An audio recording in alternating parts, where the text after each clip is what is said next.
नमस्कार, सी न्यूज़ भारत में आप सभी का स्वागत है। खबर गाजियाबाद से है, जहां आज सपा सुप्रीमो अखिलेश यादव पहुंचे। उन्होंने सपा कांग्रेस गठबंधन प्रत्याशी सिंहराज जाटव के पक्ष में लोगों से वोट डालने की अपील की। साथ ही उन्होंने कार्यकर्ताओं और पदाधिकारी को ये आश्वासन भी दिया कि वो अपने बूथ को मजबूत करें और उपचुनाव में गाजियाबाद की सदर सीट से अपने प्रत्याशी को जिताएं। साथ ही उन्होंने बीजेपी पर तंज कसते हुए कहा कि बीजेपी की सरकार हमेशा सपा सरकार में किए गए कार्यों को ही अपनी उपलब्धियां गिनवाती है। उन्होंने बताया कि ये सरकार में काम कम, लोगों का विनाश ज़्यादा हुआ है। और उन्होंने ये भी बोला कि गाजियाबाद में एक पत्रकार ने उनकी भूमिया की खबर छपी तो बीजेपी के अतुल गर्ग ने उन्हें जेल भिजवा दिया था। जो भी पत्रकार बीजेपी की पोल खोलता है वो उसको जेल भिजवा देते हैं। अगर कल को तुम में से कोई भी पत्रकार गलत खबर छापता है तो वो आप पर भी कार्रवाई कर सकते हैं। इस बीजेपी सरकार में आम जनता, किसान, पत्रकार और बिजनेसमैन कोई सलामत नहीं है, सब लोग परेशान हैं।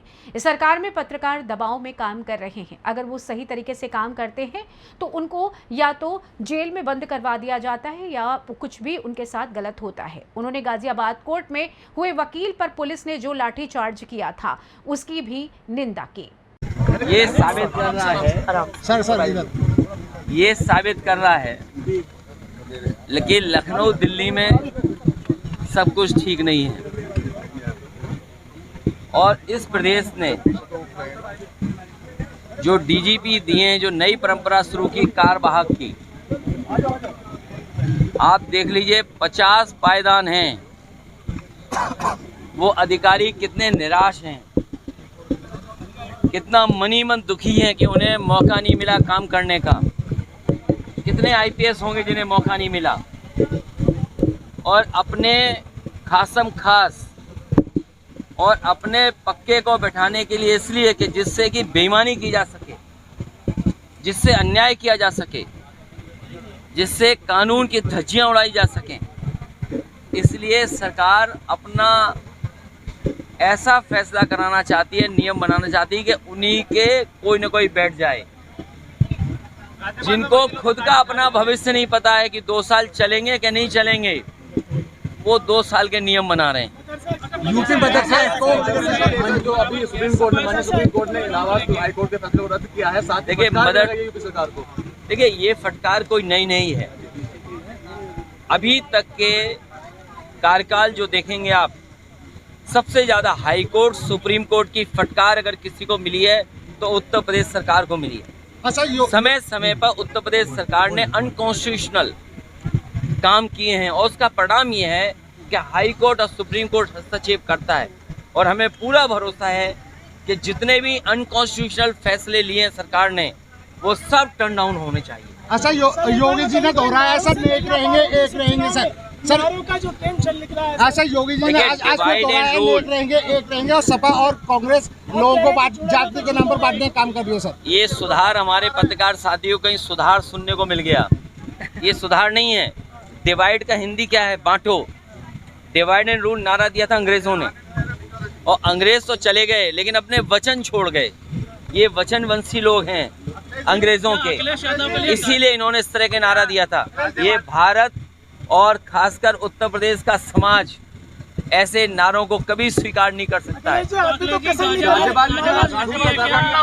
भी करते हैं शुरुआत तो गाजियाबाद से करते हैं। देखिए, गाजियाबाद शुरुआत है और मैं तो चाहता हूं कि दिल्ली से बेहतर गाजियाबाद बने। इसका प्रयास हम लोगों ने किया अपनी सरकार में। तमाम वो इंफ्रास्ट्रक्चर के प्रोजेक्ट जो बहुत ज़रूरी थे गाजियाबाद के लिए, वो नेताजी ने या पुराने जो आप देखोगे इंफ्रास्ट्रक्चर के काम, वो कांग्रेस के ज़माने के दिखेंगे। इनका तो कोई काम दिखता ही नहीं है। इनका काम केवल ये है कि विनाश कर दो। इनका काम है काम को रोक दो, तोड़ दो और उसका परिणाम ये है कि आपका साथी भी, मैं नहीं जानता कि वो साथी कितना करीब आपका लोग है, लेकिन पत्रकारों को जिस तरीके से अपमानित होना पड़ रहा है, आप कल्पना नहीं कर सकते।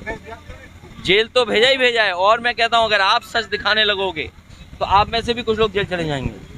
दबाव है सब पर। ये जितने पत्रकार साथी हैं ये दबाव में काम कर रहे हैं और दबाव में नहीं काम करते हैं और अगर निष्पक्ष होकर काम करते हैं तो कई जगह कपड़े उतार दिए गए, नंगा कर दिया गया पत्रकारों का। ये क्या लोकतंत्र है? ये बताइए। लाठीचार्ज क्या कहेंगे उसको लेकर? देखिए, जो कोर्ट में हुआ और अधिवक्ताओं के साथ इस तरह व्यवहार पुलिस को नहीं करना चाहिए था। अगर कोई बात कोर्ट की थी तो मैं समझता हूँ कोर्ट में अपने प्लेटफॉर्म है, उन दोनों पक्षों का बात सुनी जा सकती थी। लेकिन पुलिस ने भी अपना गुस्सा क्यों उतारा? किसका गुस्सा उतारा जा रहा है? जो वकीलों को भी अपमानित होना पड़ा। चुनाव आयोग ने जो डेट आगे बढ़ाई है उसको फिर क्या कहेंगे? डेट इसलिए बढ़ाई कि भारतीय जनता पार्टी को भनक पड़ गई कि जो लोग छुट्टी लेकर के आए हैं दिवाली की, भैया दूज की और छठ पूजा की, वो सब लोग इतनी छुट्टी लेकर के आए कि वोट डाल के जाएंगे। तो जब भनक पड़ गई इनको तो इन्होंने चुनाव आयोग से तारीख बदलवा दी। हार के डर से इन्होंने तारीख बदली है और उन्हें ये भी पता था कि यूपी में जो वोट पड़ेगा और जो हार होगी, जो संदेश जाएगा, कहीं इनका महाराष्ट्र का चुनाव भी न गड़बड़ा जाए। ये चुनाव भारतीय जनता पार्टी हार रही है, उसी के वजह से चुनाव टाल रही है। मैदान में आपने देखा होगा पहलवानों को, रिंग से बाहर कौन सा पहलवान भागता है? कौन सा पहलवान रिंग से बाहर भागता है बार बार? जो हारता है। इसीलिए कभी अयोध्या का चुनाव टाला इन्होंने और ये अब तारीख बदल दी। जब इन्हें यही बढ़ाना था तो ये पहले भी तो चुनाव करा सकते थे जिन तारीखों में आज चुनाव हो रहे हैं। क्या वजह कि इन्होंने तारीख बदल दी? इसका फायदा मिलेगा क्या भाजपा को? वो कोई ना कोई खास तैयारी भाजपा कर रही होगी, जो समय उन्हें नहीं मिला, जो समय नहीं मिला। क्या खास तैयारी है वो? बीजेपी की जो खास तैयारी है वो पुलिस को आगे करके है। जब आप मुख्यमंत्री जी से ये सुनते हो कि मैं रामपुर बना दूंगा, इसका मतलब ये है कि वोट नहीं डालने देंगे। लोकतंत्र में या चुनाव आयोग इन बातों को देख रहा होगा कि इनकी तैयारी खास ये है कि वोट ना पड़ पाए। बूथ चिन्हित कर रहे होंगे ये लोग, बूथ चिन्हित कर रहे होंगे कि बूथ पर फोर्स लगा दो कि वोट निकले नहीं, जबकि फोर्स और एडमिनिस्ट्रेशन की जिम्मेदारी ये बनती है कि ज़्यादा से ज़्यादा वोट आए। ये केवल वोट रोकने की रणनीति बनाएंगे, इसीलिए इन्होंने हफ्ता बढ़ाया। और इन्हें पता था त्योहार पे जो लोग आए हैं दूर से छोड़ करके, वो सब इन्हें चुनाव हरा देते। क्या सर सपा इसका फायदा उठाएगी? सारी रणनीति पता है, अपनी रणनीति क्या चुनाव में? हमारी रणनीति साफ है, बूथ पे काम करिए। और आज हर वर्ग इनके खिलाफ है। व्यापारी जीएसटी से दुखी है। ये जो गरीब महंगाई का सामना कर रहे हैं, वे केवल गरीब के सामने संकट नहीं है। ये जो मल्टी स्टोरी बिल्डिंग में रह रहे हैं, इनको भी महंगाई का असर पड़ रहा है। और जितना भी गाजियाबाद से सी न्यूज़ संवाददाता राजेंद्र की रिपोर्ट। फिलहाल इस खास रिपोर्ट में बस इतना ही। देश दुनिया की तमाम खबरों को जानने के लिए आप जुड़े रहिए सी न्यूज़ भारत के साथ। हर खबर आपके साथ, आपके हाथ।